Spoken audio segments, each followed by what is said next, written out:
এরপরে হচ্ছিল ডাইল চাইল এইগুলোরে এইখানে ভাজতে হবে সুন্দরভাবে ভাজার পরে এরপরে হচ্ছে পানি দিতে হবে 1 কেজি চালে 2 কেজি পানি এরকমের ভাবে যে কয় কেজি চাল দেন পানি দিতে হবে।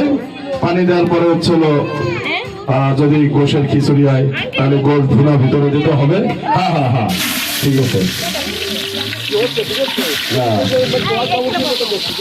ভাই পানি বেশি হয়ে গেলে যেন পরে কাছে তো তোমার জিজ্ঞেস করা উচিত ছিল যেহেতু আমি মেইন বাবুর্চি। পেঁয়াজ কত গেছে যেটা গেছে গেছে আল্লাহ এ তো সেই এর ভাইরাল হয়ে যাবে আজকে। দেখি আমরা একটু নাড়ানাড়ি করি। আমার একটা রেকর্ড আছে আমি যদি যাই দুবার সেদিক যাই এই তরিক ভাই আসার সাথে সাথেই চুলোটা নিবি। না ব্রাজিল আসার সাথে এই রে নিয়ে ব্রাজিলটা দেখে ভাই এত সময় না আগুন জ্বলছে না এই ব্রাজিলের জার্সিটা আসছি এই প্রদীপ নিভিয়ে গেছে। এই ব্রাজিল দেখে সব নিভে গেছে। এই তো ঠকা দল চোখে আগুন যাচ্ছে আগুন তোকে ধোয়া যায় ধোয়া পেছও যায় স্যাম দেখি মানে চেয়ার সিটিং করবি নাকি চেয়ার সিটিং চেয়ার সিলিং না পড়ে যাবে দৌড়াইতে গেলে বালিশ খেলাও এই চলো মারবানি এদিকে শোন। ভালো ওই যে আপনার গাড়ির মধ্যে একটা কুশন আছে বা একটা সোফার কুশন হইলেই হবে বালিশ হোক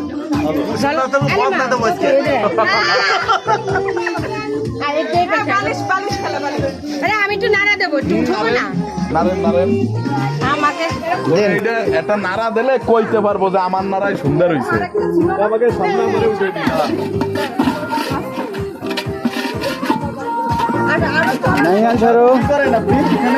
এখানে আমি খিচুড়ি রান্না করবো ভাইয়া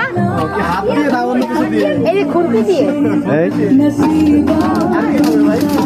খিচুড়ির সাথে আছে আমাদের সরিষা ইলিশ আর হচ্ছে হাঁস পাতি হাঁস টাঙ্গাইতে ধরে আনছি।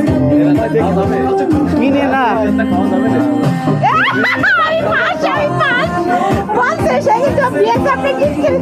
খাওয়া যাবে কিনা আমি বলে খেলাই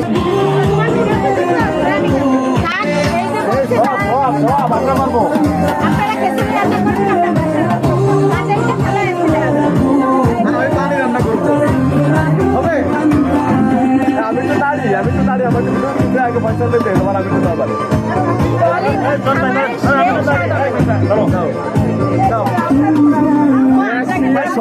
খিচুড়ি রান্না হচ্ছে কিন্তু একেবারে ভাইরাল খিচুড়ি। আর খিচুড়ির সঙ্গে থাকবে হচ্ছে আপনার ডাঙ্গাইত থেকে ধরে আনছি একেবারে টাটকা তেল আলা যে হাঁস এই যে হাঁস থেকে টাকা না দিয়ে ধরে নিয়েছে ধরে আনছি একেবারে টাটকা হাঁস আর এর সঙ্গে ইলিশ মাছ দেবে উঠো আমরা এখন আছি আমাদের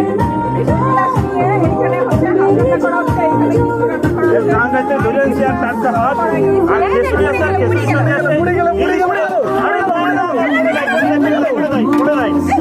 ডাঙ্গার থেকে আসছে টাটকা নদীর থেকে মধুমতি নদীর থেকে আসছে ইলিশ মাছ একেবারে 1 কেজি ওজনের ইলিশ ঠিক আছে।